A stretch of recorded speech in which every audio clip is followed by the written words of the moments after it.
দুনিয়ায় যতদিন ছিলেন জড়াইতেছিলেন, কবরে আসেন এখনো জড়াইতেছেন, কিয়ামতের মাঠে জড়াইতে জড়াইতে উঠবেন।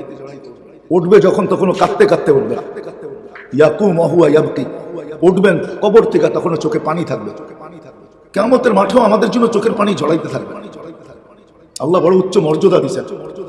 আল্লাহর পাশেই চেয়ার রাখা হবে, মাকামে মাহমুদ বলে। আল্লাহ রসুলকে নিয়ে যাওয়া হবে, হুকুম হবে বন্ধু বসেন, তো আল্লাহ রসুল শুধু হাত রেখা দাঁড়ায় থাকবে। আল্লাহ বলবে বসেন না কেন, এটা তো আপনার জন্যই। তো বলে প্রমাণ হিসাবে এই জন্যই হাত রেখা দাঁড়ায় আছি, যেটা আমার জন্য। বলবে বসেন, আল্লাহ রসুল চোখের পানি ছেড়া বলবে আমি বসলে উম্মতের জন্য দৌড়াবে কে, কাঁদবে কে, ছুটবে কে? কে হাউজে কাউসারে যাবে উম্মতকে, পিপাসিত উম্মতকে পানি পান করাইতে? কে যাবে পঞ্চরাতের, কে যাবে মিজানের কাছে? আমলের পাল্লা সামনে ঝুঁকতেছে না পিছে ঝুঁকতেছে, এটা দেখার জন্য কে যাবে? যত পদ্ধতি আছে সামনে ঝুঁকানের, সমস্ত পদ্ধতি ওইখানে কে ব্যবহার করাবে? কে ব্যবহার করাবে? আমি যদি বসা যাই পঞ্চরাতের কাছে, কে দৌড়াবে? যে উম্মত পঞ্চরাতে ফাঁসা যাবে তাকে পার কে করাবে? পার করার যত পদ্ধতি আছে সব তো আজকেই ব্যবহারের যোগ্য। আমি আজকেই ব্যবহার করব। সব নবী দুনিয়াতে করছে, আমি দুনিয়াতে করি না, আমি তো আজকেই ব্যবহার করব। ওই নবী চোখের পানি ঝরাবে, কিয়ামতের দিনও ঝরাবে। দুনিয়া তো ঝরাইছে, কবর থেকেও জড়াইতে জড়াইতে উঠবে। হাজারো মানুষ এখানে আনা যায় যারা স্বপ্নে দেখছেন আল্লাহ রসুল আমাদের জন্য চোখের পানি ঝরাইতেছে। হ্যাঁ হ্যাঁ, এক একটা দেশের জন্য আমি ওই লোক আপনাদের এখানে নিয়ে আসতে পারবো যারা স্বপ্নে দেখছে আল্লাহ রসুল বাংলাদেশের উম্মতের জন্য হাতিমে কাবায় পোড়া চোখের পানি ঝরাইতেছেন আর চিৎকার দিয়া কাঁদতেছেন। জিজ্ঞাসা করছি ইয়া রাসূলুল্লাহ কাঁদেন কেন? বলছে আমি বাংলাদেশের সরল সহজ সাদা সিধা উম্মতের জন্য চোখের পানি ঝরাইতেছি। ও যুবক, ও মানুষ, যে নবী সারা জীবন আমাদের জন্য চোখের পানি ঝরাইয়া গেলেন, এখনো ঝরাইতেছেন, কবর তো ঝরাইতে ঝরাইতে উঠবেন, কিয়ামতের মাঠেও আমাদের জন্য ঝরাবেন। বোরাক আনা হবে, বোরাক পোশাক আনা হবে। আল্লাহ রসুল পড়বেন না, বোরাকে উঠবেন না। আল্লাহ জিজ্ঞাসা করবে কেন উঠবেন না, কেন পড়বেন না? বলছে আপনি না আমাকে বলছেন সাউফা ইউতিকা রাব্বুকা ফাতারদা, আপনি আমাকে রাজি করে ছাড়বেন। আমার একজন উম্মত জাহান্নামে থাকা পর্যন্ত আমি আপনার উপরে রাজি হইতেই বা পারি কি করে, আর বোরাকে উঠতেই বা পারি কি করে, আর পোশাক পরতেই বা পারি কি করে? আমি জান্নাতে চলে যাব, আমার উম্মত দোজখে পড়ে থাকবে। যেই নবীর দিলের ভিতরে ব্যথা ছিল, ব্যথা, ওই নবী এক লাইফ স্টাইল আমাদের জন্য নিয়ে আসছিলেন। الذي لا تراه العيون ولا تخالطه الظنون ولا يصفه الواصفون ولا تغيره الحوادث ولا يخشى الدوائر يعلم مثاقيل الجبال ومكائل البحار وعدد قطر الأمطار وعدد ورق الأشجار وعدد ما أظلم عليه الليل وأشرق عليه النهار ولا تؤاري منه سماء سماء ولا أرض أرضا ولا بحر ما في قاري ولا جبل ما في واري هو الحي القيوم لا تأخذه سنة ولا نوم والصلاة والسلام على حبيبنا المصطفى الذي بعثه إلى الجن والإنس بشيرا ونذيرا وداعيا إلى الله بإذنه وسراجا منيرا أما بعد فأعوذ بالله من الشيطان الرجيم بسم الله الرحمن الرحيم لقد كان لكم في رسول الله أسوة حسنة لمن كان يرجو الله وقال رسول الله صلى الله عليه وسلم عليكم بسنتي وسنة الخلفاء الراشدين المهديين عضوه بالنواجذ أو كما قال عليه الصلاة والسلام।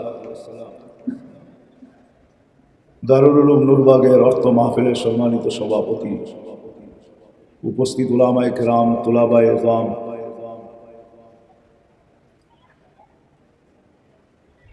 এলাকার দিনদার মুসলমান ভাইয়েরা, যে পর্যন্ত পর্দার লাউড স্পিকারের আওয়াজ পৌঁছতেছে, পর্দার অন্তরালে মা ও বোনেরা, কোরআন হাদিস থেকে যতটুকুই তেলাওয়াত করলাম, আশা রাখি এর উপরে অতি অল্প সময় কিছু কথা রাখবো, সাথে সাথে দোয়ার দরখাস্ত।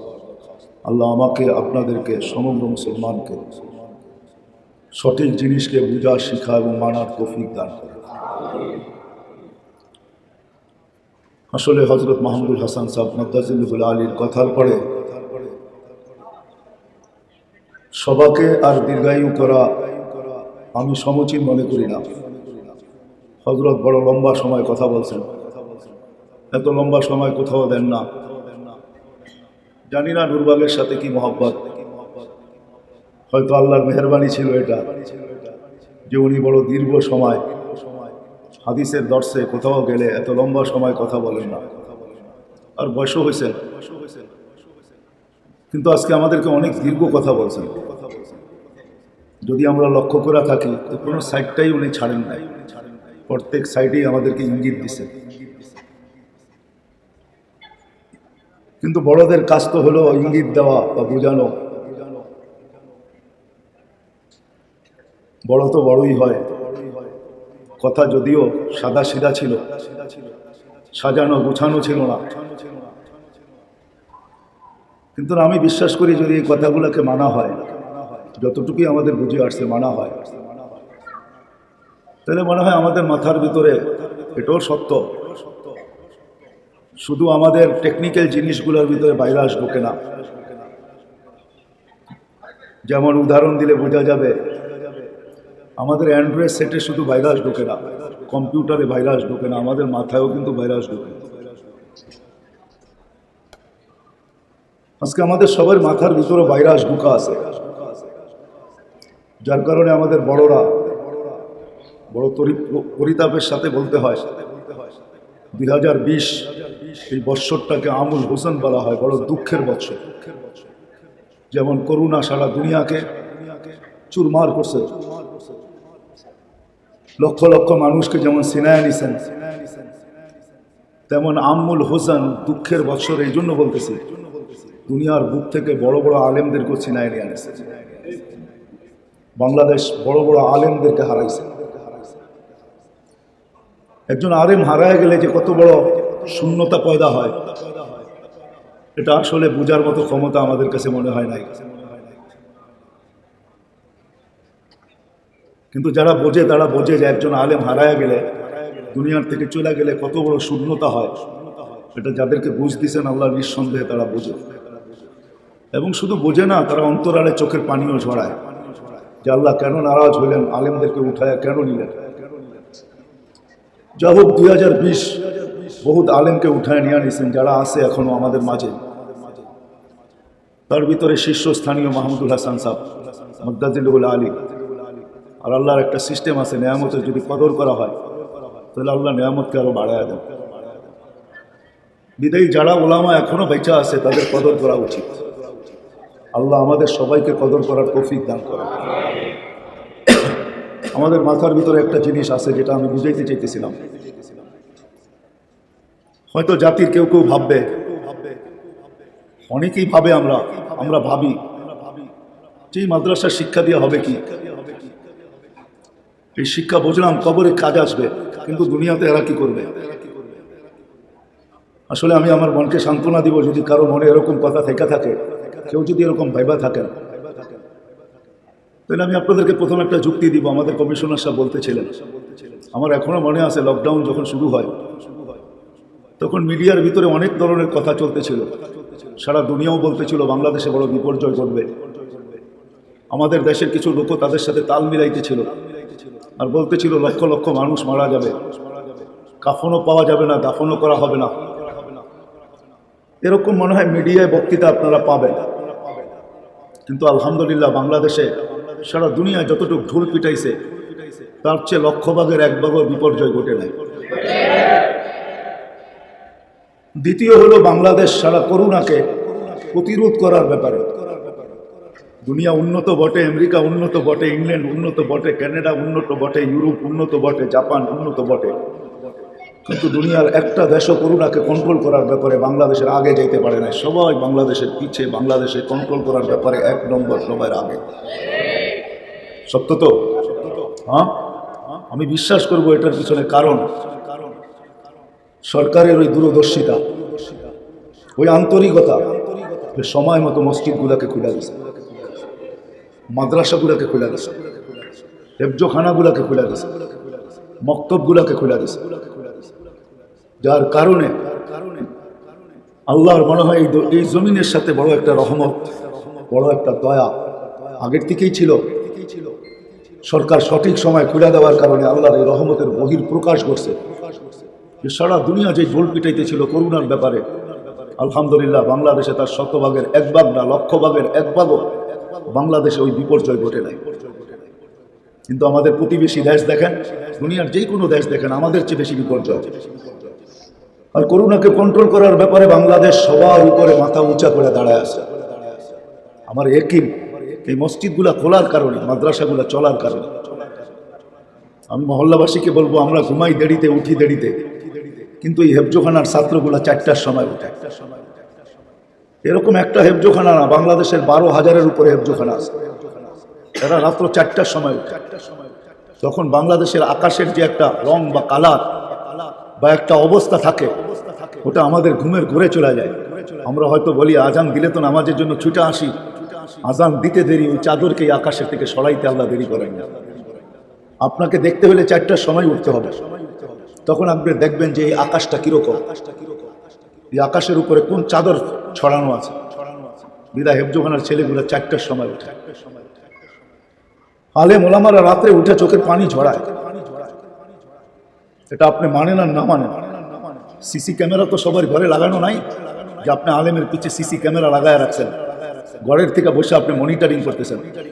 আমরা যে সময় ঘুমের ঘরের ভিতরে থাকি, আমাদের যখন ঘুম সবচেয়ে প্রিয় হয়, কসম হাজারো না লক্ষ আলেম বাংলাদেশে তখন মুসল্লায় বসা আল্লাহর সামনে চোখের পানি জড়াইতে থাকে আর সেজদায় মাথা রেখে চিৎকার দিতে থাকে, যেটাকে কবি তার ভাষায় ব্যক্ত করতে চাইছেন যে কিসি কো সুনে মে মজা, কিসি কো খানে মে, हमें तो मजा आता है मालिक तेरे आगे रोने में। কারো তো ঘুমে মজা আসে, কারো তো খাওয়ায় মজা আসে। খাওয়ায় যদি মজা নাই আসতো তো সন্ধ্যা হইতে দেরি, বিকাল হইতে দেরি, খিলগার অবস্থা কিরকম আপনাদের সামনেই প্রস্ফুটিত, ঠিক না? কেউ খাওয়ায় মজা পায়, কেউ ঘুমে মজা পায়। কিন্তু শত শত না লক্ষ লক্ষ আলেম বাংলাদেশে রাত্রে চোখের পানি ঝরানোর ভিতরে মজা পায়। তারা চোখের পানি ঝরায়, তারা চোখের পানি ঝরায়। যার কারণেই বাংলাদেশকে আল্লাহ পাক রহমতের ছায়া দিয়া মনে হয় ঢেকে রাখছে। যার কারণে করোনা বাংলাদেশে বিপর্যয় ঘটাইতে পারে না, আর ইনশাল্লাহ পারবেও না, যদি আমরা এরকম পরিবেশকে ধরে রাখতে পারি। আমাদের মহল্লায় মহল্লায় প্রত্যেকটা এলাকায় যদি এরকম পরিবেশ আমরা ধরে রাখতে পারি, মক্তব, মাদ্রাসা, হেফজোখানা, মসজিদে আজানের পরিবেশ, মুসল্লির পরিবেশ যদি আমরা ধরে রাখতে পারি, তাহলে ইনশাল্লাহ আমাদের দেশে বিপর্যয় ঘটবে না। কিছুদিন আগেই একটা খবর দেখতেছিলাম, আর আমি মনে মনে হাসতেছিলাম। এটার উপরে আমার অনেক আগের কথা আছে যে বাংলাদেশে একটা ভূমিকম্প ঘুরপাক খাইতেছে। 7.8 হইতে পারে বা 9 হইতে পারে। ঢাকা শহরে 70,000 বিল্ডিং ধসে যাবে, বিপর্যয় ঘটবে। কিন্তু বাংলাদেশে 7.8 ভূমিকম্প ঢাকাতে আর আগেও আসছিল 3-4 বছর আগে, 31st নাইটের পরের দিন। কিন্তু বাংলাদেশে কোনো বিপর্যয় ঘটে নাই। এই জন্য আমার দৃঢ় বিশ্বাস বাংলাদেশ নড়বে চড়বে, কিন্তু পড়বে না যতদিন আমরা এই পরিবেশকে ধরে রাখবো। মাশাআল্লাহ, যুবকরা যেরকম হুজুর ওয়াদা নিতেছিল, আমরাও দেখতেছি সর্ব জায়গায় যুবকরা যেরকম দাবিত হইতেছে দিনের দিকে, যুবকদের সংখ্যা যেরকম বাড়তেছে, নামাজি হইতেছে, আল্লাহওয়ালা হইতেছে। এরা যদি এরকম হইতে থাকে, ইনশাল্লাহ বাংলাদেশে কোনো বিপর্যয় কখনো ঘটবে না। এই জন্য হুজুরও সবার কাছে হাত জোর দরখাস্ত করছেন, আমিও করতেছি। বোঝা গেল হুজুর যুবকদেরকে খুব ভালোবাসেন, আর আমরাও জান প্রাণ দিয়ে যুবকদেরকে ভালোবাসি। আমরাও চাই যে যুবকদের যৌবনের জন্য মূল্যায়ন হয়। আসলে এটাই সত্য, হুজুর যেটা বললেন এটাই সত্য। একটা কথার দিকে ইঙ্গিত দিচ্ছেন, আসলে যৌবনের মূল্যায়ন আল্লাহ ছাড়া কেউ করতে পারে না। কেননা যৌবন দিচ্ছেন তো আল্লাহ, ঠিক না? কে দিচ্ছেন? যে যেটা দেয় ওটার মূল্য উনিই জানেন। বিদায় যুবকের মূল্যায়ন আল্লাহই করতে পারে, আর দুনিয়ার কেউ করতে পারে না। এই জন্য যুবকদের মূল্যায়ন আল্লাহ খুব করছেন।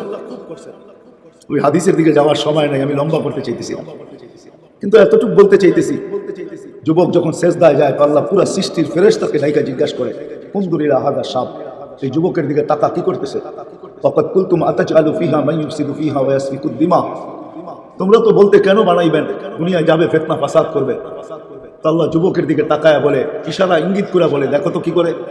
তো ফেরেশতারা জবাব দিতে বাধ্য হয়, জাআলা আজলাহু মাজালাহু লিআজলি, সবকিছু বিসর্জন দিয়ে আপনার কুদরতি পায়ে মাথা রাখা পড়ে আছে। আল্লাহ ফেরেশতাদেরকে সাক্ষী রেখা বলে, ইন্নী উবাহি বিহিল মালাইকা, ও ফেরেশতারা তোমাদের উপরে আমি যুবককে নিয়ে গৌরব করি। তো বিদায় আমি যুবকদেরকে বলবো, তোমরা হুজুরের কথা মতে নিজেদেরকে ফেরেশতাদের আল্লাহর গৌরবের পাত্র বানাও। তোমরা যদি চাও, ইচ্ছা করো, তো নিজেও গৌরবের পাত্র হইতে পারো। আর এই সমাজটাকেও গৌরবের পাত্র বানাইতে পারবো। আজকে আমাদের সমাজের ভিতরে একটা ভাইরাস, যেটা আমি শুরুতে বলছি, আমাদের সবার মাথার ভিতরে বসা আছে, যে আসলে মনে হয় আমরা উন্নত হইলেই আমাদের জীবনটা সুন্দর হবে, বা আমাদের লাইফ স্টাইল চেঞ্জ হইলেই আমাদের জীবনটা সুন্দর হবে। কসম খোদার মেরে দোস্ত, এই ধারণা আমরা রাখতে পারি, আর এই ধারণাই বদ্ধপরিকর আমাদের দেমাগের ভিতরে, আমাদের ব্রেনের ভিতরে এটা বসা আছে যে আমরা উন্নত হইলেই মনে হয় সুখী হব, আর আমাদের লাইফ স্টাইল চেঞ্জ হইলেই মনে হয় আমরা সুখী হব। না মেরে আতিজো, এটা কোনোদিন সত্য কথা না। আসলে বিবেকমান, বুদ্ধিমান, বিদ্বান হওয়া হিসাবে একটা মানুষের ভাবা উচিত যে আল্লাহ আমাকে অস্তিত্ব দিল, যে আল্লাহ আমাকে সৃষ্টি করলেন, যে আল্লাহ আমাকে শ্রেষ্ঠত্ব দিলেন, যে আল্লাহ আমাকে সৃষ্টির ভিতরে সবচেয়ে সুন্দর পয়দা করলেন, যে আল্লাহ সমগ্র সৃষ্টিকে আমার অধীন করলেন, দুনিয়া আমার জন্য বানাইলেন, আখিরাত আমার জন্য বানাইলেন, যে আল্লাহ আমাকে এক ফোঁটা পানির থেকে এই পর্যন্ত অস্তিত্ব দিলেন, ওই আল্লাহ কি এই কথা আমাকে বলে নাই যে আমি এই ছোট্ট জীবনটা কাটাবো? তো কিভাবে কাটাবো, কিভাবে কাটাইলে আমার লাইফটা সুন্দর হবে? ওই আল্লাহ কি এই দিক নির্দেশনা আমাদেরকে দেন নাই? এটা একটা বিবেকমান মানুষ যদি চিন্তা করে, বসে একটু ভাবে, তাহলে মনে হয় তার বিবেক তাকে বলবে, তার বুদ্ধি তাকে বলবে, তার বিদ্যা তাকে বলবে, তার চিন্তা ক্ষমতা তাকে বলবে যে না, এটা হইতেই পারে না যে আল্লাহ এক ফোঁটা পানির থেকে আমাকে অস্তিত্ব দিল, আমি এই ছোট্ট জীবনটা এনজয় করব, সুখী হব, এটার জন্য কোনো বিধি বিধান দিবেন না। তাহলে প্রত্যেকটা মানুষ কিন্তু তার বিবেক তাকে বলবে যে এটা কখনো সত্য না, যে আল্লাহ আমাকে কোনো বিধি বিধান দেন নাই। আসলে এই থিওরিটা কিন্তু ভুল, বড় সত্য না, বড় মিথ্যা, যে আমরা উন্নত হইলেই জীবন সুখের হবে, বা লাইফ স্টাইল চেঞ্জ হইলেই জীবন সুখের হবে না। বাস্তবিক এটাই সত্য। আল্লাহ আল্লাহ রসুলের বিদ্যা বা হাদিস কোরআনের বিদ্যা এটার জন্যই। আল্লাহ চায় না একটা মানুষ অসুখী হোক, আল্লাহ চায় না একটা মানুষ অশান্তিতে জীবন, এই ছোট্ট জীবনটা অশান্তিতে ভরা হোক, এটা আল্লাহ চায় না। আল্লাহ প্রত্যেকটা মানুষকে সুখ দিতে চান, যেমন দুনিয়াতে দিতে চান এরকম আখেরাতেও দিতে চান। বিদায় আল্লাহ আমাদেরকে লাইফ স্টাইল দিচ্ছেন, লাইফ স্টাইল। যদিও আমরা বলে বেড়াই যে লাইফ স্টাইল চেঞ্জ করলে হয়, আমি আপনাদেরকে কিভাবে বুঝাবো? আমি কিন্তু থিওরিতে বিশ্বাসী না, আমি প্র্যাকটিক্যালে বিশ্বাসী। আমার এখানে হাজারো কান্না আছে যারা এই কথার প্রমাণ করতে পারবে না যে লাইফ স্টাইল চেঞ্জ হইলেই লাইফ সুন্দর হবে। তাহলে আপনাদেরকে আমি একটা উদাহরণ দিতে পারি। সারা দুনিয়ার সুইজারল্যান্ড আপনারা জান না, আমি কে কে গেছেন আমি জানি না, কিন্তু সুইজারল্যান্ড দুনিয়ার ভিতরে সবচেয়ে মানুষ মনে করে সুখী দেশ, যেখানে একটা মানুষ একটা মানুষকে ডাইরেক্ট ফোন করে না, ফোন করা বিরক্ত করে না। সিস্টেম হলো প্রথমে মেসেজ দিবে, লিখবে আমি আপনাকে ফোন করতে চাই, করতে পারি, সে যদি রিপ্লাই দেয় যে তুমি করো, তখন ফোন করে। কিন্তু দুনিয়ার কোনো দেশে আত্মহত্যার বৈধতা নাই সরকারিভাবে, কিন্তু সুইজারল্যান্ড একটা দেশ যেখানে সরকারিভাবে আত্মহত্যার বৈধতা আছে। যদি দুনিয়ার সবচেয়ে সুখী দেশ হইতো, তাহলে ওইখানে আত্মহত্যা সরকারিভাবে বৈধতা কেন হইতো? আমাকে বুঝান। বোঝা গেল লাইফ স্টাইল চেঞ্জ হলেই যে মানুষ সুখী হয় এমন না। এটাই আমাদের নবী আমাদেরকে বুঝাইছেন, চোখের পানি ঝরাইছেন, আল্লাহ আমাদেরকে বুঝাইতে চাইছেন। আল্লাহ আমাদেরকে বাধ্য করতে চান না, আল্লাহ বাধ্য করতে পারে। আমার মনে আছে 3 থেকে 4 বছর আগে 5টা 5-এ যখন এই ঢাকা শহরে ভূমিকম্প আসছিল, সকালের বেলা ফজরের নামাজে মসজিদে জাগা দেওয়া যায়, মসজিদে জাগা দেওয়া যায় না। আল্লাহ ইচ্ছা করলে বাধ্য করতে পারেন, কিন্তু আল্লাহ বাধ্য করবেন না। আল্লাহ আমাদের মানকে ক্ষুণ্ণ করতে চান না, মর্যাদার উপরে হাত দিতে চান না। আল্লাহ আমাদেরকে কুদরতি হাত দিয়া বানাইছে। এই জন্য আমি জায়গায় চলে আসছি, আর লম্বা করতে চাইতেছি না। আমরা যদি আসলেই চাই যে আমি হ্যাপি হইতে চাই, আমি সুখী হইতে চাই, আমি একটা সুন্দর জীবন কাটাইতে চাই, আমি এই ছোট্ট জীবনটা দিয়ে এনজয় করতে চাই, সময় অনুমতি দেয় না বিদায়, নাহলে এক একটা করে খুলে খুলে আপনাদেরকে দেখানো যায়, সময় অনুমতি দেয় না। যদি আমি চাই যে আমি ছোট্ট জীবনটা দিয়ে এনজয় করব, আমি এই ছোট্ট জীবনটা দিয়ে সুখে থাকবো, আমি সুখে জীবন কাটাবো, আমি দুনিয়ায় সুখে থাকবো, আখেরাতেও সুখে থাকবো, 60-70 বছরও সুখে থাকবো, আবার চিরদিনও আমি সুখে থাকবো। আসতেছে আখেরাত সবার দিকে ধায়া, কিন্তু রাত্র দিন আমাদের জীবন থেকে পেলাস, আমাদের জীবন থেকে বিয়োগ করতেছে, মাইনাস করতেছে, প্লাস করতেছে। রাত্র কিছু আমাদের জীবন থেকে ছিনায় নিতেছে, দিন আমাদের জীবন থেকে কিছু ছিনায় নিতেছে। ছোট্ট একটা উদাহরণ দিলে হয়তো বোঝা যায়, যার ঘরে প্রতিনিয়ত চুরি হয় সে কোনোদিন বসে থাকতে পারে না। যদি সে চুরির সন্ধান না পায়, একদিন দেখা যায় নিজের মাথা নিজে দেওয়ালেও বাইরে দিতে থাকে।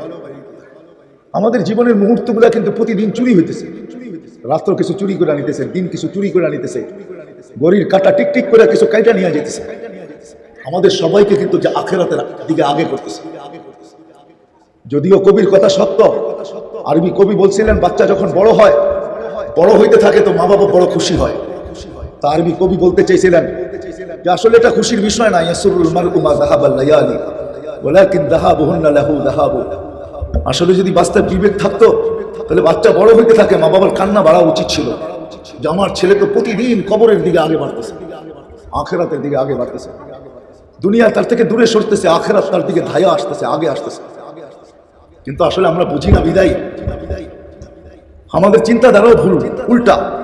এই জন্য আপনাদের কাছে আমার কথা শেষ, যদি আসলেই বাস্তবিক আমি আমার এই ছোট্ট জীবনটা সুখের চাই, শান্তির চাই, আমার এই সুখের জীবনটা যদি আমি সুখের চাই, শান্তির চাই, সুখের চাই, তাহলে যেই থিওরি আমাদের মাথার ভিতরে ঢুকে আসছে যে আমরা উন্নত হইলে আমাদের জীবনে সুখ আসবে, বা লাইফ স্টাইল চেঞ্জ হলে আমাদের জীবনে সুখ আসবে, না, কসম খোদার। দুনিয়ার কোন সমাজের মানুষ বলতে পারবে না বুকে হাত দিয়া যে আমি সুখী। আমাদের উন্নত সোসাইটির লোকও বলতে পারবে না, বরং এতটুকু বলা যাবে নিম্ন সোসাইটির মানুষের চেয়ে উন্নত সোসাইটির মানুষ অসুখী বেশি। নিম্ন সোসাইটির মানুষরা তাদের চেয়েও সুখী, কিন্তু উচ্চ সোসাইটির মানুষরা কখনো সুখী না। কারণ কি জানেন? কারণ এটাই যে নবীর আদর্শকে আমরা ছেড়ে দিচ্ছি, নবীর লাইফ স্টাইল ছেড়ে দিচ্ছি। আজকে মাদ্রাসাগুলা, ওলামাগুলা, হযরত ওলামায়ে কেরাম, মাশায়েখে এযাম, আল্লাহ ওয়ালারা আমাদেরকে এটাই বুঝাইতে চাইতেছে।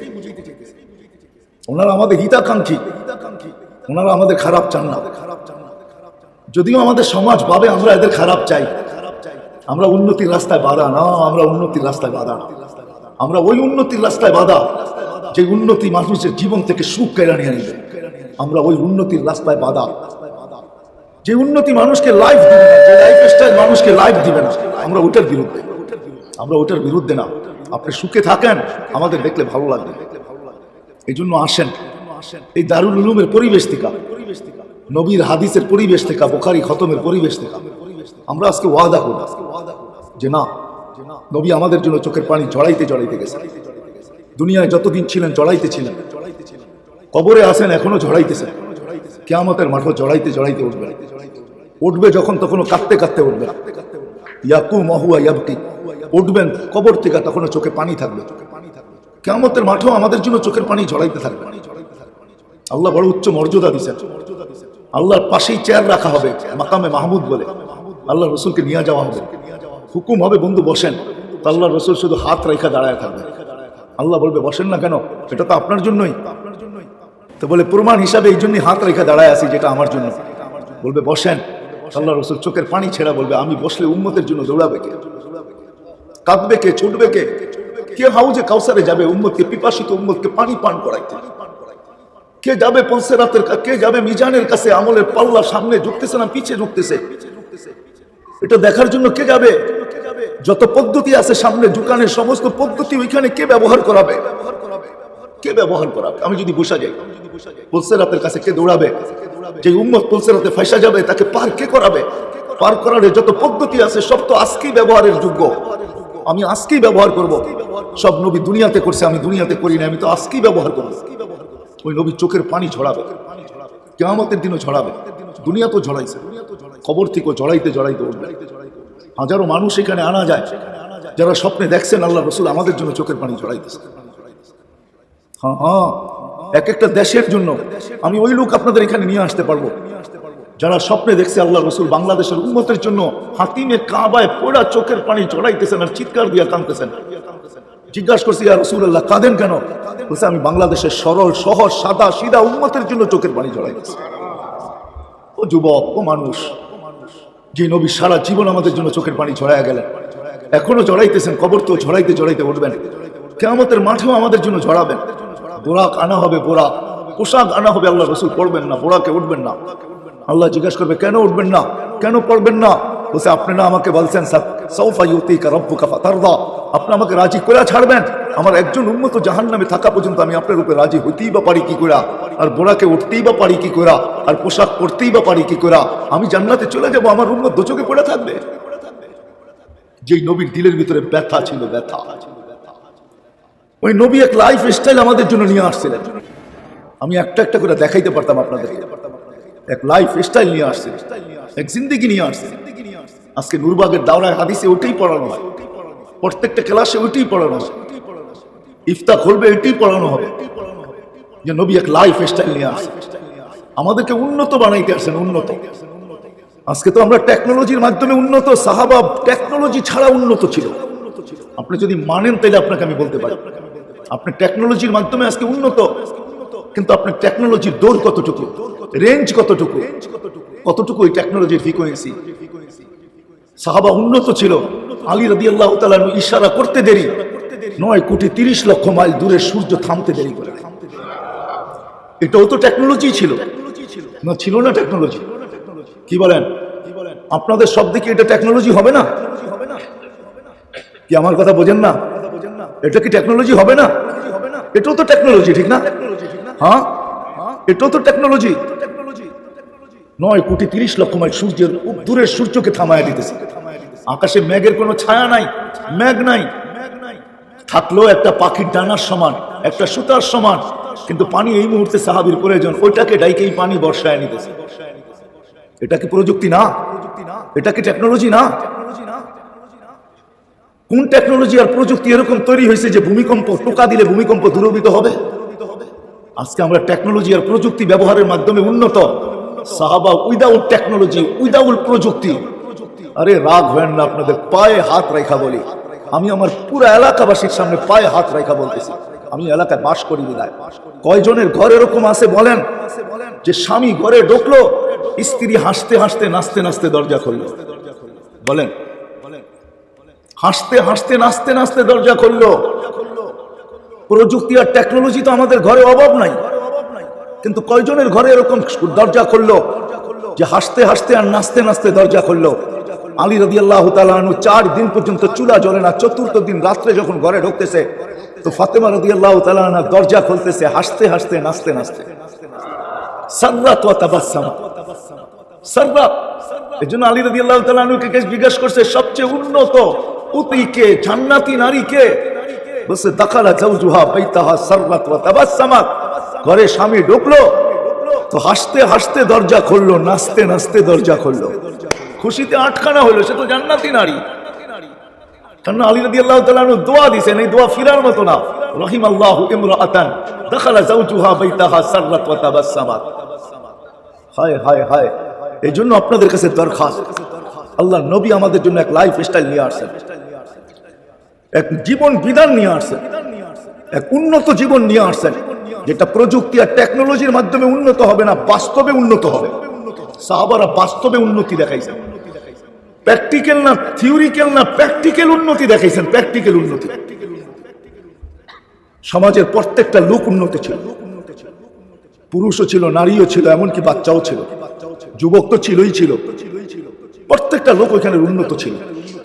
যদি উন্নত না থাকতো আল্লাহ এদের প্রশংসায়, হায় হায় সাহাবাদের প্রশংসায় আল্লাহ কোরআনের ভিতরে 1100 উপরে আয়াত আনছেন, 1100 উপরে, ডাইরেক্ট এবং ইনডাইরেক্ট 1100 উপরে আয়াত আনছেন আল্লাহ, 1100 উপরে, যাদেরকে আল্লাহর নবী মডেল বানায় দাঁড় করাইছে। আমরা তো ভাবি আমরা বড় পয়সাওয়ালা। আব্দুর রহমান ইবনে আউফ রাদিয়াল্লাহু তাআলা আনহু যখন দুনিয়ার থেকে বিদায় নেন তখন ওনার কাছে ক্যাশ টাকা ছিল, ওনার পুরা সম্পত্তি না, পুরা সম্পত্তি না, শুধু ক্যাশ টাকা ছিল ওনার কাছে 47 লক্ষ কোটি টাকা। বাংলাদেশের কয়েক বছরের বাজেট ছিল ওনার কাছে। আল্লাহর রাসূল এক একটা মডেল দাঁড় করাইছে, যাদের জীবন সুখী হয়েছে। কিন্তু আজকে আমাদের মাথার ভিতরে বসে আছে উন্নত হইলেই আমরা সুখী হব, লাইফ স্টাইল চেঞ্জ হইলেই আমাদের সুখী হবে, যার কারণে আমাদের এটার ভিতরে প্রতিযোগিতা চলতেছে। কিন্তু আফসোস, আমরা কেউ সুখী না, কেউ হ্যাপি না, আমাদের কোনো জীবনই নাই, না সুখ, না শান্তি, না ভালোবাসা, না মায়া, না মমতা, কোনোটাই আমাদের ভিতরে নাই। এই জন্য চলেন আজকে আমরা ওয়াদা করি, এই মসজিদের সামনে নূরবাগের ছোট্ট একটা ময়দানের ভিতরে যেই ময়দানের তাল্লুক মদিনার সাথে 24 ঘন্টা লাগানো থাকে। এটা আল্লাহর রসুলের ঘর, এটার সম্পর্ক 24 ঘন্টা মদিনা মুনাব্বারার সাথে। মসজিদের তাল্লুক 24 ঘন্টা বাইতুল্লাহর সাথে। ওই মাঠে বসে আজকে আমরা ওয়াদা করি যে ইনশাআল্লাহ আমরা নবীর লাইফ স্টাইল শিখব, যেটাকে নবীর জীবন বলে, সিরাত বলে আমরা শিখব। আমি যুবকদেরকে বলবো, হুজুর তোমাদের ফেসবুকের বিরোধিতা করছে, আমি বিরোধিতা করতে চাই না। আমি বলি তোমার মেধা, তোমার বিবেক, তোমার বুদ্ধি, বিদ্যা, তোমার যত ধরনের সহজ জিনিস আছে তোমার কাছে, অ্যান্ড্রয়েড সেট আছে, ফেসবুক আছে, নেট আছে, তুমি সবকিছু আল্লাহ রসুলের আদর্শকে নিজের ভিতরে আনার জন্য এবং তোমাদের মতো যুবক শ্রেণী সমস্ত মানুষের ভিতরে ছড়ানোর জন্য এটাকে তুমি পুরা ব্যবহার করা, এটার হককে তুমি আদায় করো, আল্লাহকে বুঝায় দাও, আল্লাহ আমি এটাকে ব্যবহার করতেছি কিন্তু তোমার নবীর আদর্শকে দুনিয়াকে প্রতিফলিত করার জন্য। আমার আর কোনো উদ্দেশ্য নাই, অন্যদিকে দৃষ্টি নাই, আমি তোমার নবীর আদর্শকে মানুষের জীবনের ভিতরে আনতে চাই। আজকে নবীর আদর্শ, বুখারী শরীফ আমাদেরকে এটাই বুঝিয়েছেন, নবীর আদর্শ যদি আমাদের জীবনে না আসলো তাহলে আমরা এই উন্নত কেন আরো উন্নত হতে পারি। আমাদের চেয়ে বড় উন্নত দুনিয়া আছে, কিন্তু মেরে দোস্ত এটাই সত্য, ওইখানে যে অশান্তির আগুন আছে আপনাকে বুঝায়া বইলা শেষ করা যাবে না, ওইখানে যে অশান্তির আগুন আছে।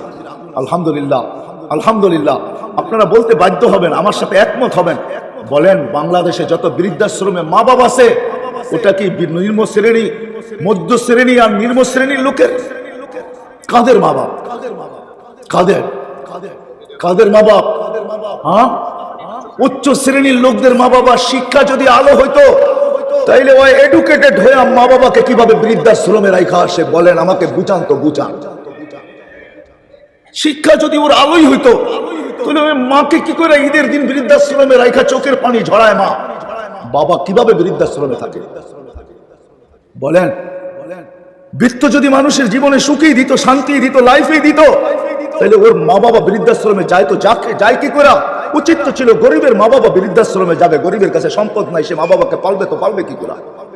কিন্তু গরিব বলে আমি রক্ত বিক্রি করে হলেও পালবো, আমি কিডনি বেচে হইলেও পালবো, আমি রিক্সা চালায় হইলেও পালবো, আমি শ্রম দিয়েও পালবো। আমি বলি মাঝে মাঝে যে সদরঘাট মাঝে মাঝে যাইয়েন, আমরাও তো মাঝে মাঝে লঞ্চে যাই, তো চোখ বুলাইতে থাকি, ছোট্ট ছোট্ট পোটলা দেখি, মাঝে মাঝে জিজ্ঞাসা করি বাবা এই পোটলার ভিতরে কি?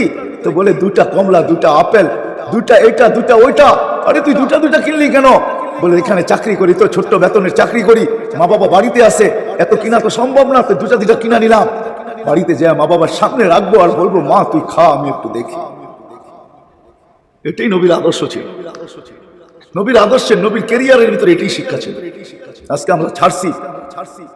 আমরা ছাড়ছি আর দৌড়াইতে শুরু করছি আর ভাবতেছি সুখ পাবো। না না না না, সুখ আসবে না, শান্তি আসবে না। এই জন্য ব্রেন থেকে ডিলেট করতে হবে যে 2 জিনিস আমাদের ব্রেনের ভিতরে ভাইরাস হিসাবে বিরাজ করতেছে। একটা হলো আমরা উন্নত হলে সুখ আসবে, আর হলো লাইফ স্টাইল চেঞ্জ হলে সুখ আসবে। আজকে আমাদের যুবক যুবতীরা বোঝে না, আমাদের বড়রাই বোঝে না, বৃদ্ধরাই বোঝে না, যুবক যুবতীরা প্রত্যেকে বোঝে। সবাই তো বলে মোল্লাদের এটা শুধু বলা, না না না, মোল্লাদের বলা না। যদি বলা হইতো তাহলে বাংলা কোনো কবি এই কথা কোনোদিন, এই প্রবাদ বাক্য কোনোদিন হইতো না, এই প্রবাদ বাক্য কোনোদিন আসতো না যে পরিশ্রমে ধন আনে বটে কিন্তু পুণ্যে আনে সুখ। আলস্য দারিদ্রতা আনে বটে কিন্তু পাপে আনে দুঃখ। আজকে নবীর জিন্দগি ছেড়ে গেছে। এই জন্য ওয়াদা করতে পারি যে আজকের থেকে নবীর আদর্শ শিখবো এবং নবীর আদর্শ মতোই আমরা চলবো এবং নবীর আদর্শকে প্রতিষ্ঠিত, নবীর আদর্শে আদর্শবান হোক, এটার জন্য মানুষের পায়ে ধরতে হলে পায়েও ধরবো। কি রাজি পায়ে ধরতে? পাক্কা ওয়াদা? বিলকুল। আরেকটা কথা অবশ্যই বলবো, হুজুর ইঙ্গিত দিছেন, কিন্তু আমি এটা বলতে চাই, হায় এই উম্মত যদি কিছুই না করতো, শুধু নামাজই পড়তো, 5 ওয়াক্ত নামাজই পড়তো, তাহলে এই উম্মতের জন্য আমাদের নবীর সুবাদে 1-এর ভিতরে 100 ছিল, 1-এর ভিতরে 100, 100 আল্লাহ নবীর সুবাদে আমাদের সাথে ওয়াদা করতেছেন। ফাইন সালুহা সালুহা সাইরুল আমাল, বলতেছে নবীজি আপনি তো উম্মতের জন্য চোখের পানি থামে না। এক রিওয়ায়াত মনে উঠলো, এই জন্য বলতেছি, জিবরিল মিকাইলকে আল্লাহ রাসূল প্রশ্ন করছিলেন আপনাদের চোখের পানি কেন থামে না? যখনই দেখি 2 জনে কাঁদেন, তো 2 জনের উত্তর 2টা ছিল। যুক্তি দুটা ছিল। তো দুজন মিলে আল্লাহ রসুলকে জিজ্ঞাসা করছে, আপনার চোখের পানিও তো কখনো থামতে দেখি না, যখনই দেখি চোখে পানি টলটল টলটল করতে থাকে, কখনো গড়ায়া পড়তে থাকে, তো আপনার চোখে পানি কেন? তো বলছে, জিবরিল মিকাইল, যেদিন থেকে জান্নাত জাহান্নাম দেখে আসছি, উম্মতের ব্যথায় চোখের পানি থামে না। নবীর চোখের পানি থামে না। ওই নবীর চেহারার থেকে পানি শুকানোর জন্য আল্লাহ হাবিব বানাইছেন। হাবিব, ওই হাবিবকে সান্ত্বনা দেওয়ার জন্য আল্লাহ আমাদেরকে শর্টে আমাদের এই জীবনটা গড়ুক। হুজুর কিন্তু বহুত ভাবে আমাদেরকে বুঝাইতে চেষ্টা করছেন যে কিভাবে উম্মত পার হয়ে যাবে, কোন উসিলায় পার হয়ে যাবে। আল্লাহ বন্ধুকে বলতেছে, বন্ধু আপনার উম্মতকে বলেন শুধু আমাকে নামাজটা ওকে করে দিতে, আমি পুরো জিন্দগিটাকে ওকে বইলা গ্রহণ করে নিব। ইদা সালুহা সালুহা সাইরুল আমাল। এই জন্যই আল্লাহ রসুল চোখে পানি নিয়ে আমাদেরকে বুঝাইছেন। এক রাওয়ায়াত আছে, হারেস রাদিয়াল্লাহু তাআলা আনহুকে আল্লাহ রাসূল বলেছে, হারেস কাইফা বিকুম ইদা উমিতাতিস সালাহ, ওই দিন কেমন হবে যেদিন আমার উম্মতের জীবন থেকে নামাজ মরে যাবে। ওয়াকাদ কুররাতু আইনি বিয়াস সালাহ, নামাজ আমার চোখের শীতলতা। আমি আসতে দেরি, নামাজের মেসেজ দিতে দেরি করি নাই, আমাকে চাদরে রাখতে দেরি, আমি লম্বা সেজদা করে উম্মতকে মেসেজ দিতে দেরি করি নাই। আমি যেদিন দুনিয়ার থেকে চলে যাব ওই দিনও চিৎকার দিতে দিতে যাব, নামাজ নামাজ নামাজ। কেননা একের ভিতরে 100 ছিল। আজকে আজান হয় মসজিদ পড়ে না, আজান হয় মসজিদ পড়ে না, কিন্তু খিলগার প্রত্যেকটা গলি ভরা থাকে মাগরিবে এশা, জোহরে আসরে পুরাটা রাস্তা ভরা থাকে, কিন্তু আজান হয় মসজিদ খালি থাকে। আসেন আসেন আসেন, কিচ্ছু না করি, শুধু নামাজটা পড়ি, যেটা একের ভিতরে 100 ছিল। আল্লাহ ডাকে, আল্লাহ আল্লাহ যে এখনো আমাদেরকে পালতেছেন, আমরা যে টিকা আছি, আমরা যে জমিনের ভিতরে দৈশা না যাই। হয় দুনিয়ার কোন পদস্থ ব্যক্তির ডাকে সাড়া না দেওয়া যদি কোনো জুলুম হয়, অন্যায় হয়, হ্যাঁ অন্যায় হয়, এটার জন্য যদি অনেক ভোগান্তি স্বীকার করতে হয়, কতজনকে তো জানও দিতে হয়, ঠিক না? যদি সামান্য দুনিয়ার একজন পদস্থ মানুষের কোনো অর্ডারকে না মানলে, তার ডাকে সাড়া না দিলে, তার মতের ভিতরে তার মতে হা না বললে, তার মত আদর্শ না বললে, দুনিয়ায় কত ধরনের যাতনার শিকার যে হইতে হয়, এটা আমাদের চোখের সামনে। আর ওই আল্লাহ যে 99টা পদের মালিক, হুজুর তো বললেন যে এক মুহাদ্দিস এটা পর্যন্ত লিখছে যে 5000 পর্যন্ত উনি সংগ্রহ করছেন। আমি তো বলবো আল্লাহ রসুল এটাও বলছে যে আল্লাহর গুণবাচক নাম এটা আল্লাহ ছাড়া কেউ জানে না। এই জন্য আল্লাহ নবী বলছেন, মাস্তারসারতাহু ফি ইলমিকাল গায়ব, ওই আল্লাহ আমাদেরকে 5 ওয়াক্ত ডাকে, যে 99টা পদের মালিক। যে শুধু আল্লাহ না, যে আল্লাহ না শুধু, যে রহমান, যে রহিম, যে মালিক, যে কুদ্দুস, যে সালাম, যে মুমিন, যে মুহাইমিন, যে আজিজ, যে জব্বার, মুতাকাব্বিরুল খালিকুল বারিউল মুসাব্বিরুল গফফারুল কহ্হারুল ওয়াহাবুর রাজ্জাকুল ফাত্তাহুল আলিমুল কাবিদুল বাসিতুল খাফিদুর রাফিউল মুইজুল মুদিল্লুস সামিউল বাসিরুল হাকামুল আদলুল লতীফুল খবীরুল হালিমুল আযীমুল গফুরুশ শাকুরুল আলিকুল কবীরুল হাফিজুল মুকিতুল হাসিবুল জলিলুল করিমুল রকিবুল মুজিবুল ওয়াসি আল হাকিমুল ওয়াদুদুল মজিদুল বাঈতুশ শাহীদুল হকুল ওয়াকিলুল কফিকুল নাকিনুল ওয়ালিকুল হামিদুল মুসি আল মুবদি আল মুঈদ আল মুহয়ি আল মুমীত আল হাইয়্যু আল কাইয়্যুম আল ওয়াজিদ আল মাজিদ আল ওয়াহিদ আল আহাদ আল সামাদ আল কাদির আল মুক্তাদির আল মুকদ্দম আল মুআখির আল আউয়াল ওয়াল আখির আল যাহির ওয়াল বাতিন আল ওয়ালি আল মুতাওয়ালি আল বার التواب المنتقم العفو الرؤوف مالك الملك ذا الجلال والإكرام المقسط والجامع والغني والمغني المانع الضار النافع النور الهادي البديع والباقي الوارث والرشيد الصبور جل جلاله ওই আল্লাহ আমাকে ডাকে, আপনাকে ডাকে, কুদরতি পাও বিছায়া ডাকে। হয় সময় লম্বা হয়ে গেছে, আবারও কখনো সুযোগ হলে শোনাবো যে নামাজের ভিতরে কি রাখা ছিল। 20টা তো দুনিয়ার ফায়দাই রাখা আছে, দুনিয়ার উপকারী 20টা রাখা আছে নামাজের ভিতরে। আমি একটা একটা করে হাদিস কোরআন দিয়ে প্রমাণ দিতে পারবো, রাখা ছিল। আজকে যদি উম্মত নামাজই পড়তো 5 ওয়াক্ত, আমাদের ঘরের সবাই যদি নামাজই হইতো, আর কিচ্ছু না হইতো, প্রত্যেকটা ঘরের নারী পুরুষ যদি নামাজই হইতো, আর কিচ্ছু না হইতো, যে আজান দিতে দেরি, দৌড়াইতে দেরি করতো না, এতটুকু যদি হইতো, এতটুকু যদি হইতো, তাহলে একের ভিতরে 100 ছিল। আল্লাহর ওয়াদা ছিল, ইদা সালুহা সালুহা সাইরুল আমাল, নামাজ ঠিক, আপনার উম্মতের জিন্দেগি আমার কাছে ঠিক, আমি গ্রহণযোগ্যতা দিয়ে দিব, আর কোনো দিকে তাকাবই না, বাচক না 1000 বছর। বিদা আমি আমার এলাকার বা এই মজমার সাথীদেরকে বলবো, আপনাদের পায়ে হাত রাখা বলবো, আজকে আমরা ওয়াদা করি যে নামাজ আমরা কোনোদিন ছাড়বো না। ওয়াদা, হ্যাঁ হ্যাঁ, কিন্তু সাথে আরেকটা ওয়াদা নিব, এই মজমা যদি আজকে ওয়াদা করে যে নূরবাগে আজান হবে, আমরা প্রতিদিন আমাদের এলাকার যারা মসজিদে আসে না, নামাজ পড়ে না, এরকম লোকের খবর আমরা জানি, আমরা পায়ে দৌড়া হলো এদেরকে মসজিদে আনবে। কি বলেন, ওয়াদা করতে পারেন? এই কাজটা তো আমরা করতে পারি, যে পায়ে দৌড়া হইলো, দোকান চলুক, তাতে আমার কোনো দ্বিধা নাই, আমার কোনো আপত্তি নাই, খাওয়া চলুক, আমার কোনো আপত্তি নাই, কিন্তু আজান হইলো, আমি পায়ে দৌড়া যদি বলি নামাজটা পড়ো, তারপরে দোকান চালাও, নামাজটা পড়ো তারপরে খাও। ও মেরে দোস্ত, পায়ে ধরলেন, ইজ্জত যাবে না, ইজ্জত যাবে না, কসম খোদার যাবে না। হতে পারে কারো পায়ে ধরা আপনার পছন্দ হয়ে গেছে আল্লাহর কাছে, শুধু জীবনে একজনের পাও ধরছেন, একজনের, ওটা আল্লাহর কাছে গ্রহণযোগ্যতা পাইছে। এই পাও ধরা দেখাই আল্লাহ কিয়ামতের দিন পার করায় দিবে। এক গ্লাস পানি দিয়া যদি পার করাইতে পারে, একটা নেকি দিয়া যদি পার করাইতে পারে, তাহলে আল্লাহর জন্য পাও ধরা এটা বহুত বড় ব্যাপার। এটা বহুত বড়, এত বড় যে আকাশ জমিন সৃষ্টি এক পাল্লায় দিলে ওই পাও ধরার মোকাবেলা করার মতো ওয়েট এদের ভিতরে নাই, আমার বিশ্বাস। এই জন্য করবো তো, হ্যাঁ সত্য। আর এই মাদ্রাসার সাথে আমরা সম্পর্ক রাখি। ও মেরে দোস্ত, এটি যতদিন টিকা থাকবে, এই পরিবেশ যতদিন থাকবে আমাদের মাঝে, কসম খোদার, এই পরিবেশ যদি না থাকে, আমি তো এটা বলি, সবসময় বলতেছি, আমার আরো দিন দিন একদিন বাড়তেছে যে মাদ্রাসার এই পরিবেশ বাংলাদেশে থাকার কারণে, মসজিদের পরিবেশ থাকার কারণে, মক্তবা হেফজোখানার পরিবেশ থাকার কারণে, আজানের পরিবেশ থাকার কারণে, নামাজির পরিবেশ আর পর্দা নিশিনের পরিবেশ থাকার কারণে আমাদের দেশে হাজার হাজার লক্ষ লক্ষ যুবক আছে যারা নিজেদেরকে আল্লাহর ভয়ে লজ্জাপতির মতো গুটায় নিছে। এই পরিবেশ থাকার কারণে বাংলাদেশ গরিব হইতে পারে। আমি সারা দুনিয়া ঘুরা বলতেছি, মক্কা মদিনা ভিন্ন জিনিস। আমার মতো তুলনা করার ক্ষমতা আপনাদের আছে কিনা, তাকাব্বুর যদি হয় ভাবেন তাহলে আপনি ভাবতে পারেন, কিন্তু আমি তুলনা করে দেখছি বাংলাদেশের দ্বিতীয় কোনো দেশ দুনিয়াতে আল্লাহ, মক্কা মদিনা ভিন্ন জিনিস, দ্বিতীয় কোনো দেশ আল্লাহ পয়দা করেন নাই। বাংলাদেশের কোনো দ্বিতীয় নাই। আল্লাহ এই জমিনকে এরকম বরকতি বানাইছে, আপনি আপনি এরকম বরকতি, এরকম রহমতি শুধু এই পরিবেশগুলা থেকে থাকার কারণে। বিধা আমরা যদি নূরবাগের পরিবেশটাকে বা আমাদের এই পুরো ওয়ার্ডের ভিতরে, যেরকম কমিশনার সাহেব বললেন, আমাদের পুরো ঢাকা শহর, পুরো দেশের এই পরিবেশগুলো যদি আমরা টিকিয়ে রাখতে পারি, এটার জন্য আমাদেরকে বেশি কিছু করতে হবে না। আমাদের জীবনের প্রতি মাসে লম্বা লম্বা বাজেট থেকে যদি আমরা একটা ছোট্ট বাজেট, আমি আপনাদেরকে একটা তথ্য দিব হাদিস থেকে। আল্লাহ রসুল আমাদেরকে হুকুম করছেন যে বিজাতিরা চিকিৎসা করবে ওষুধ দ্বারা। তো আমার উম্মত, এই জন্য কোন আমেরিকান ডাক্তারের কথা আছে আমার কাছে, তার অডিও ক্লিপ আছে আমার কাছে, সে বলছে, শোনো, আমাদের সমস্ত ওষুধগুলো রাসায়নিক দ্রব্য দ্বারা তৈরি। যত তোমরা এই রাসায়নিক দ্রব্য থেকে বাঁচতে পারো তত বেশি সুস্থ থাকবে। যত বেশি রাসায়নিক দ্রব্যগুলা, একটা মেডিসিনও রাসায়নিক দ্রব্য ছাড়া না। কি কেমিক্যাল, কি রাসায়নিক দ্রব্য না? না রাসায়নিক দ্রব্য না, বলেন আপনাদের বিদ্যা কি বলে, জেনারেল শিক্ষা কি বলে? সব রাসায়নিক দ্রব্য দ্বারা। আমেরিকান ডাক্তার, সে আমেরিকান, তার ক্লিপ আছে আমার কাছে। কোন উর্দু কবি বলছিলেন, কোন উর্দু ডাক্তার বলছিলেন, বড় সুন্দর কথা, হ্যাঁ, এলাজ আগার হো সকে দোয়া সে পরহেজ করো দাওয়া সে। যদি তুমি তোমার চিকিৎসা দোয়া দ্বারা করতে পারো তাহলে ওষুধের কাছেও যাও না।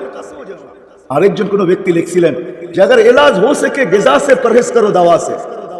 যদি খাদ্য দ্বারা তুমি তোমার চিকিৎসা করতে থাকো তাহলে ওষুধের কাছে যাও না। কিন্তু আমাদের নবীজি আমাদেরকে বলছে, তুমি যদি চিকিৎসা করতে চাও তোমার সদা সর্বদা, তো তোমাদেরকে আমি তথ্য দিতেছি, তাদাউ বিসাদাকা, তোমরা সদকা দ্বারা নিজেদের চিকিৎসা করো। কামা ইয়াতাতা, যেরকম বিজাতিরা চিকিৎসা করে ওষুধের দ্বারা, ও আমার উম্মত তোমরা তোমাদের চিকিৎসা করো সৎকার। আমি আপনাদেরকে হাত পায়ে হাত রেখা বলবো, আপনার জীবনের লম্বা বাজেটগুলা, প্রতি মাসের বাজেটের ভিতর থেকে এই পরিবেশের জন্য যদি আমি একটা ছোট্ট বাজেট নির্ধারণ করি, সেটা হোক না 100 টাকা, তাতে কিছু আসে যায় না। 100 টাকার একটা বাজেটই যদি হয় প্রতি মাসে, তাহলে বছরে 1200 টাকা হবে। 500 টাকার যদি একটা বাজেট হয় 500 টাকার, তো বছরে 6000 টাকা হবে। ও মেরে দোস্ত, এটাই সত্য। এক গ্লাস পানি দিয়েও কিন্তু কিয়ামতের দিন পার পাওয়া যাবে। হাদিস বর্ণনা করার সময় আমার কাছে নাই। কিয়ামতের দিন এক নেকি দিয়েও পার হওয়া যাবে। এই উম্মতের জন্য সুযোগ আছে। সদকা দান যদিও কোন উম্মতের জন্য আখেরাতে প্রযোজ্য নাই, কিন্তু এই উম্মতের জন্য প্রযোজ্য আছে। দলিল আছে আমার কাছে। কিয়ামতের দিন এক ব্যক্তিকে এক নেকি দিয়ে সাহায্য করবে, তো আল্লাহ তাকে ডাকবে, তুই এই দিনে এক নেকি দিলি মানে? তো বলছে, আল্লাহ আমার কাছে আসি তো একটা, এটা আমার কি কাজে লাগবে? ওর কাজে লেগে যাক। তো আল্লাহর রহমতের জোশ আসবে, বলবে তুই আমার চেয়ে বড় দাতা হইতে চাস? তো যাকে দিছে সে তো জান্নাতি হয়ে গেছে। তো আল্লাহ ওই ব্যক্তিকে বলবে, খুদ বিয়াদি আখিকা ওয়াদখুলিল জান্নাহ, ওর হাত ধর আর দুইজনে জান্নাতে দৌড় লাগা। এই উম্মতের জন্য কিয়ামতের দিনও দান কাজে লাগবে। এই জন্য আপনাদের কাছে আমার দরখাস্ত, আসেন, শুধু নূরবাগ বলতেছিলাম, সারা বাংলাদেশের মাদ্রাসাগুলোর জন্য, হেফজোখানা, মক্তব, মসজিদ, এগুলাকে টিকায় রাখার জন্য, পরিবেশ টিকায় রাখার জন্য আজকে সৎকার হিসাবে হলো আমি আমার প্রতি বাজেটের থেকে, প্রতি মাসের বাজেট থেকে ছোট্ট একটা বাজেট নির্ধারণ করি। আর এটা মনে মনে ভাবি, আল্লাহ এটা আখেরাতের জন্য সঞ্চিত করতেছি, দুনিয়ায় এটা দ্বারা কিছু চাই না। এটা নিব তো তোমার কাছ থেকে আখেরাতে নিব। কি করতে রাজি? কে কে রাজি দেখি হাত উঠান তো, ভালো মতে উঠান। দেখেন কিন্তু পরে যা বলবো এটার থেকে যেমন হাত নাইমা না যায়। আমরা আপনাদের কাছে 313 জনের একটা ফরম আমরা আজকে ছাড়বো। বদরি সাহাবা 313 জন ছিলেন, কিন্তু মাদ্রাসাওয়ালারা 313 জনকে আগে করছেন বিদায় আমি এটাই বলতে বাধ্য। কিন্তু আমি যদি করতাম তাহলে নবী রসুলদেরকে আগে করতাম।